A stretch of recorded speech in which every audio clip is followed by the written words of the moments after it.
Hello and welcome to NPS Now, your source for news and information about Norfolk Public Schools.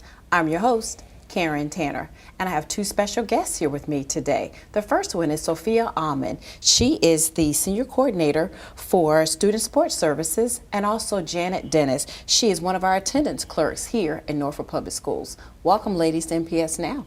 Thank you. Thank you. I'm glad to have you all here today, and we're going to talk about an important issue or situation we may have sometimes with our students about truancy. So Sophia, I'll start with you. What is truancy? Define that for us. Okay, well, truancy is actually physically not being in school. It's a collection of unexcused absences. Usually about 5 to 7 days can actually trigger someone to say that you are truant. Okay, so what is not being truant? Not being truant is actually having an excuse for being absent, whether it's personal illness, whether it's an appointment. In discipline situations, it could actually be being out on suspension, or even just skipping class doesn't necessarily say that that's truancy. Mm-hmm. And for you, Janet, what are some reasons why students are truant? Our students have a lot of underlying reasons why they're considered truancy. It could be family issues, stuff going on in the community, and basically that's what we do. We try to find those underlying issues and put a plan in place for them. So when you say underlying issues, could it be a family member may be sick and a student is trying to help the parent out, and so they become late or don't come to school? We have several kids that stay home. The younger kids go to school, or the younger kids are sick. Mom and dad have to go to work, so they find themselves staying home. But unfortunately, that puts them in the truant position. So that's something we're trying to work on with them. And so, Sophia, why is it important for young people to stay in school? Obviously, I was going to say, the obvious reason is to actually achieve academically, earn that diploma, graduate, and move on to what life has to offer. We need our kids present. Being in Norfolk Public Schools, being in any educational environment actually helps develop skill sets. You're talking about collaborative interactions with peers, respectful interactions with adults, developing certain social skills. All of those things happen when a student is actually present in school. And when a student's not present, Ms. Dennis, what actually happens to them when they're truant? That's when we step in. We try to catch them before it gets to that point. The teachers make first contact. If they're unsuccessful, then I start making contact to see what's going on. I pull the kids in, I call the parents. Sometimes I have to actually make home visits to see what's going on with their family. And what are some of the, I guess you alluded to that earlier, some of the reasons or some of the things that are happening with the families that's causing them to be truant? A lot of them are, like I said, some kids have the chronic illnesses. They have younger siblings, parents have lost their jobs, they may be going to work. It's a lot of different reasons that they could be truant. Okay, and so what are some of the resources at the school level that we have for these students who are truant? Okay, well, at most of our schools, if not all, we do have agencies that have partnered with Norfolk Public Schools to provide supportive services, whether it's the therapeutic day treatment while they're in school, whether it's services to address things like homelessness, certain factors involved with poverty, assistance with going to certain appointments, organizational type of skills, making sure that you gather the notes and send in the notes, and working with the parents and the students, alarm clocks, methods and strategies of getting up on time. We do have agencies within the schools that students can be referred to receive those types of supportive interventions. And so, Ms. Dennis, say if some of those things don't work at the school level, then what's next? Then we refer them to what we call the interdisciplinary team, or IDT. Actually, they come down here to the 3rd floor, juvenile court. And once again, like Ms. Almond said, they have another set of resources. We have human social services is there, community service board, of course, NPS representatives, just an abundance of people trying to put something in place to help these kids out. So say the parent is doing everything they can do to get the student there. Can they get in trouble for their child being truant? Yes, unfortunately, the parent can be. But the scenario you just described is a parent doing everything they can do. If the parent is really and truly doing everything they can do, most times they'll get connected with services and agencies that can actually support them. If that parent is not doing everything they can do, especially for our younger children, then unfortunately petitions are filed and they can actually face a judge that may determine that jail time is needed, a minimum of up to 10 days. And that's for a parent. What about for a student? A student also, especially your older students, they can be held accountable if the parent is doing everything that they're supposed to be doing, but you have an older child who, whether they display an attitude, they exhibit certain behaviors where they are really just not interested in services and not planning to attend, then they will have petitions filed and they will face a judge, and a judge will determine whether they get time in detention, a minimum of 10 days. And I say a minimum for them because if they continue the same types of behaviors, then they may face another 10 days. Okay, that's interesting, the punitive for the parents and for the students. And your everyday role as an attendance tech, what are some of the things that you see and experience on a daily basis? For the most part, the parents that we deal with are very helpful, very resourceful, and they want the help. A lot of times the parents actually call us for the help to, to let us know, hey, I need some help to get my child back on track.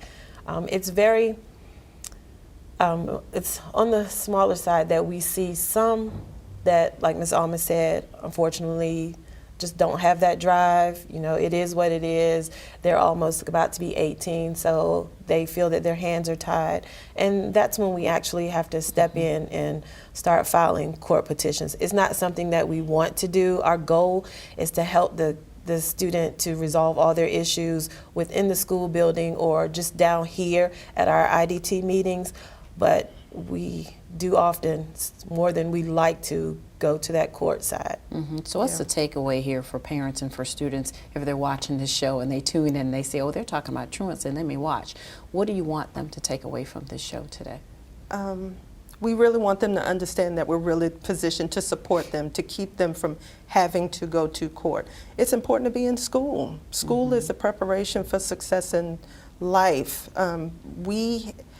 You have to be present in order to get the opportunities, be exposed to the opportunities that you have with regards to whether it's academics or just the supportive services that are there. Stay in school, be in school. We have everything you need. If you come to us, we work together to do that. Okay, as an attendance tech, what would you tell the parents and the students? Please send your child to school. The earlier, the better that you contact us if you're having some issues. Let us get in on the ground floor so it won't get to that point. Great, great. Well, thank you for coming on the show and discussing truancy and giving more light and insight into the punitive piece of it for the parent and the student. But the overall goal is all students need to be in school, right? Yes. Right. Thank you for coming on the show. Thank you. Thank you. And we want you to stay tuned for more NPS Now.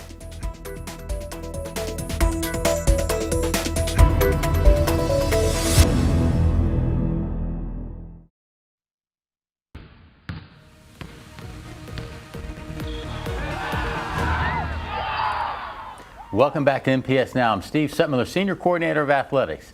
Today in the studio we have two guests, Head Coach Delton Cotton from Norview High School, welcome. And then we have a scholarship athlete, Elijah Blue from Norview High School, welcome. All right, Elijah, we're going to start right with you and talk about the signing that just happened. Tell us where you signed and then talk a little bit about the process. I signed at Old Dominion University, and the process was just a great feeling just to be able to go to college for free. And also a STEM education in sports. Okay. So, all right. So let's talk a little bit more about the process. What kind of schools recruited you, and then what was ultimately the decision for you to sign at Old Dominion? I had a lot of ACC schools like North Carolina State, Wake Forest, University of North Carolina, all on me, basically on the East Coast, and just ODU just felt like home for me. Okay. Just to be able to stay home and just play football. All right. And the position they recruited you as? Cornerback. Cornerback. Okay, so you'll be on the defensive side. All right, Coach, let's talk a little bit more about that process for a student athlete, especially Elijah here. Well, he had a kind of unique process. He had a lot of interest in different things, different schools. Like he said, a lot of ACC schools. One of the great things about Elijah was he's a really good student athlete. Grades are really important to him and his parents, and he's done a heck of a job. So his opportunity was just widened by a lot of different ways because of that.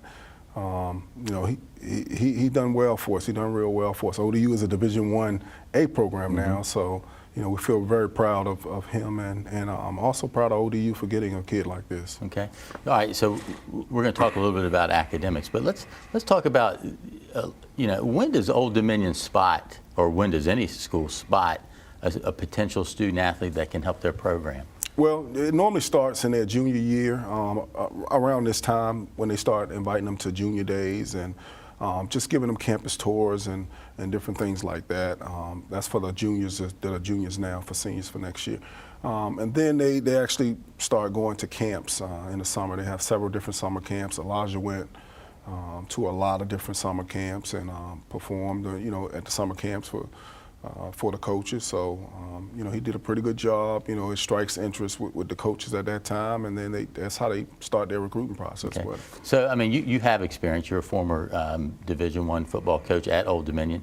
So, when you look at him as a recruiter, what's the athletic ability? What do they look for? Because I think that's important for parents to know.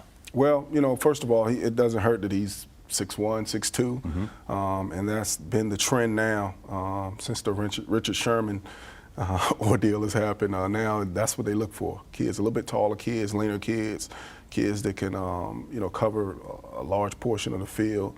So his height actually helped him out a lot there with that.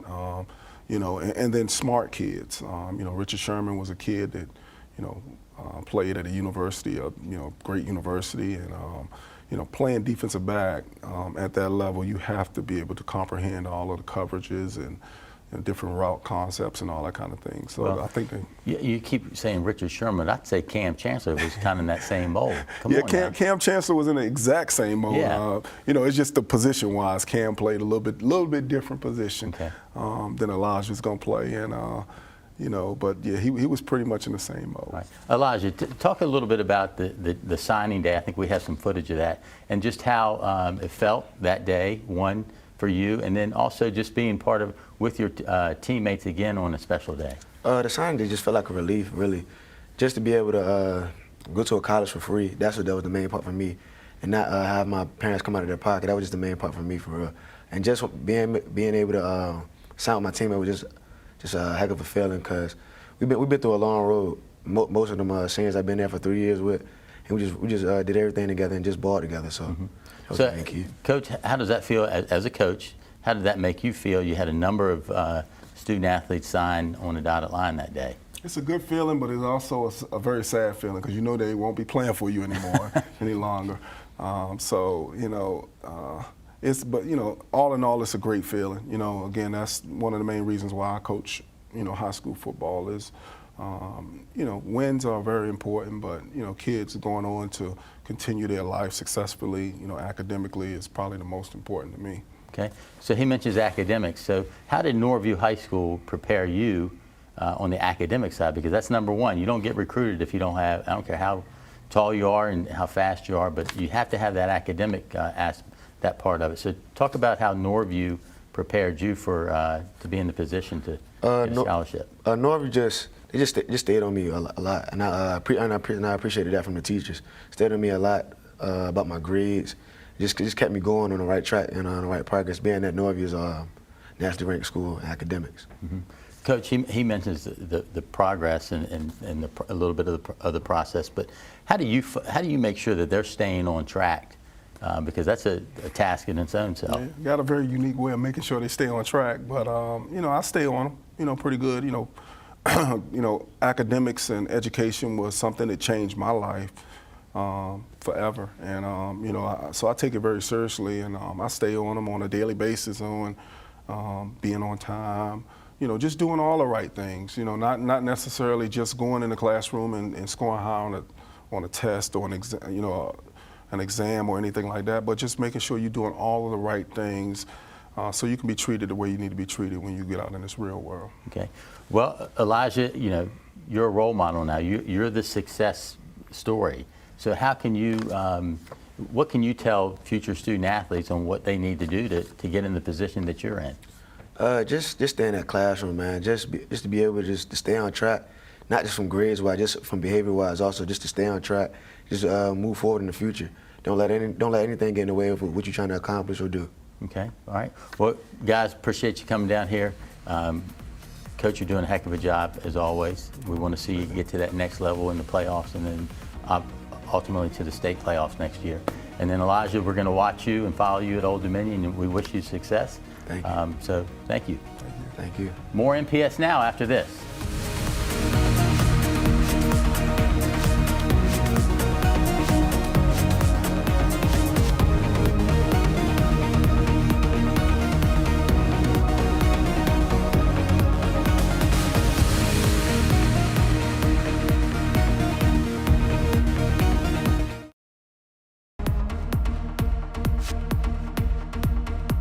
Welcome back to NPS Now. Today we have Coach Hank Sawyer, head football coach at Lake Taylor High School. Welcome. And he has brought a senior athlete, Des Palmer, who just recently signed a scholarship to play Division I football. Welcome. Des, we're going to go right to you. Talk about the process of signing that scholarship, and where did you sign? Oh yeah, I signed Virginia Military Institute, VMI. Got kind of scary at the end because it came all late. Because most of the schools that was talking to me, like Norfolk State, Hampton, GNU, they just disappeared once they got like some commits that started committing to them. And GNU coach left that was recruiting me, so I never got a chance to pick it off from there. Okay. So it got kind of shaky at the end. I was like wondering where I'm going to go at. That's when VMI came in late. So talk a little bit about the process. I mean, you had some different offers, and then they went away, but you got the VMI offer and you signed with that. So what was your process like? It was just whoever gave me a full ride, that's what I'm gonna deal with. Whoever gave me a chance to succeed, better off in life, that's what I'm gonna deal with. Okay. Coach, expand a little bit about his process, and maybe if you can touch on the overall process for an athlete to sign, whether it's Division I, II, or III. Well, first let me speak on this position. Unfortunately, in America today, the running back position, although it has a lot of glory, those guys get less scholarship offers because so many coaches think they can turn other athletes on their team into running backs, like quarterbacks to play or receivers. In Dad's case, I kept telling Dad, just keep running. Something's going to happen for you. Some people kept, putting him on the second on their board as far as, well, if this guy don't come, that guy don't come. Didn't like it, accepted it. When the VMI head coach came by, it was just something about him that I kept saying, well, Des, if you could get that offer, that would be great. VMI, very prestigious, very demanding.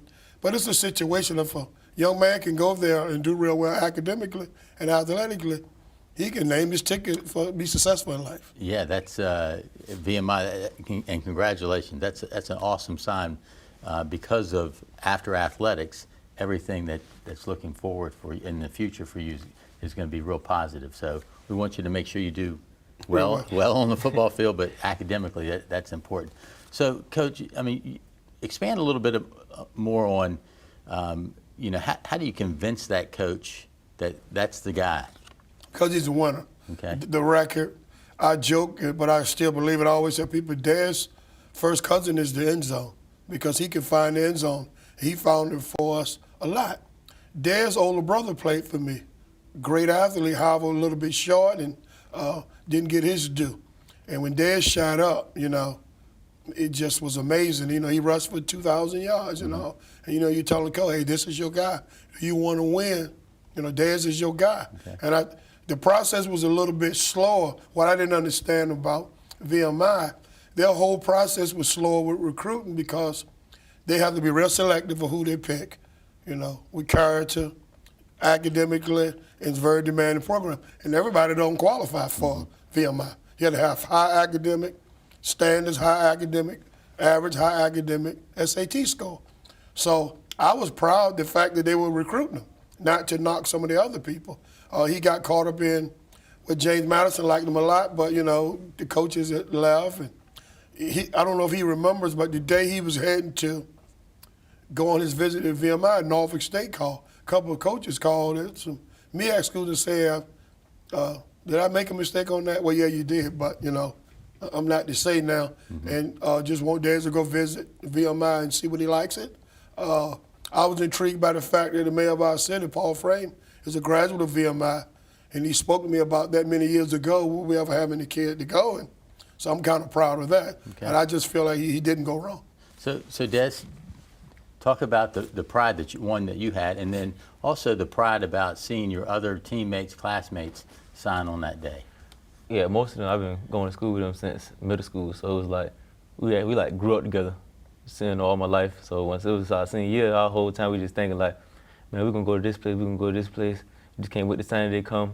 And once they finally got here, we just like, man, it's time. It was a great day, and Coach, go ahead and expand on that, because that was, Well, you've had a lot of, in the past, you've had a lot of athletes sign, but you know, that day you had 8 kids, Yeah, and student you know, athletes. I boast and brag when coaches come to Lake Taylor about we have somebody for everybody. Last spring, from the time signing day was over, we had 100 until the recruiting ended in June or the 1st of June. Had 119 coaches in the Lake Taylor. Some of them, you know, were from the same school at different times, but they were there. And they're looking for football players. And we've been preaching to the guys. The only thing that's stopping us guys is academics. And I was proud because I was able to show the transcripts last spring, so they got their attention first. You know, that they're academically eligible, and just an awesome day. We had 10 seniors, and 8 signed that day. One's going in the Navy, and the other was going to Norfolk State on some academic money. So just an unbelievable day, and for not just for them, but their players. I had the whole team just come and witness that. You know, because they need to see that. Sure. Academically, grades are everything. So you mentioned pride, and something that we saw for the first time is your principal got up, Dr. Reba Jacobs-Miller, and really showed some emotional side of this, just how important these students have been to her, to you. So talk a little bit about seeing that from Well, her. it was a very compassionate day, you know, and that's what I say. You got to be compassionate about people. And I think she realized that, you know, Dez was in 8th grade when she came there. So she watched those guys from 8th grade to graduate.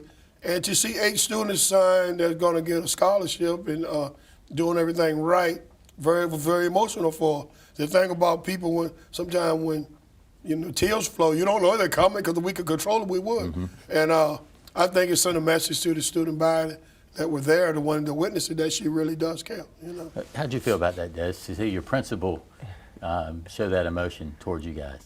I was kind of shocked. I mean, I knew she cared about us, but a lot of times she be in the hallway going crazy on us because we just be chilling. Okay. We be going to class, but she just be going crazy, telling us, take our headphones off, Well, that's a good question. She preached, and we all preach academics first. So how has Lake Taylor academically prepared you to be in a situation where you were able to get that VMI offer? They taught me to like get a good relationship with the people that's gonna like help you out in life. Cause the more like relationship I got with the teachers, they help me explain. They explain more to me about what they teaching, so they help me understand the concept more. So I cut my grades up. All right. Well, you've definitely been a student model, and that's what we want to continue to see out of all student athletes. But you know, moving forward with Lake Taylor, and you know, going back, Coach, you mentioned you just don't have the local coaches show up, but you have national, the Big Five, the Power 5 schools, the Ohio States. I mean, how's that how have you built that relationship with these guys? Pretty good. You know, you have a product that they want. And it's sad for them if a kid that they want is not academically eligible. And so, you know, that's a feeling there. And, you know, my job is to groom young men. Yeah, I love winning. God knows I do. But I'd rather see them have a future, you know, and that's why I'm in it. That's why I'm in public school coaching. I have opportunities to go to some colleges, to some private schools. I want to coach inner city public schools, preferably in Norfolk. All right, Des, what advice can you give to the younger athlete, the 7th, 8th grader that might be watching, and then also some of the teammates of your 9th, 10th, and 11th graders? They should keep the grades up, most definitely, and don't get in trouble. Don't be in a place that you shouldn't be at.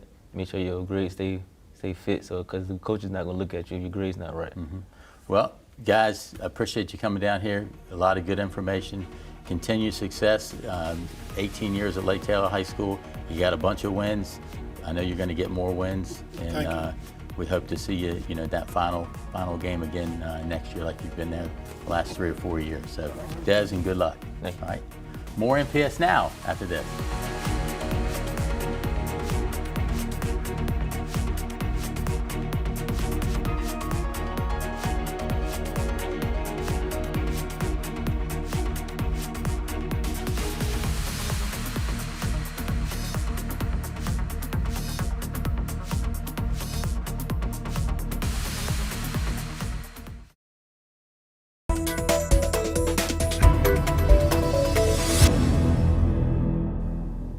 Thank you for watching NPS Now. It airs weekly on WNPS Channel 47, or you can view us online at www.npsk12.com. If you have any great story ideas or information you'd like to share, email us at nps_news@npsk12.com. Thank you for watching NPS Now.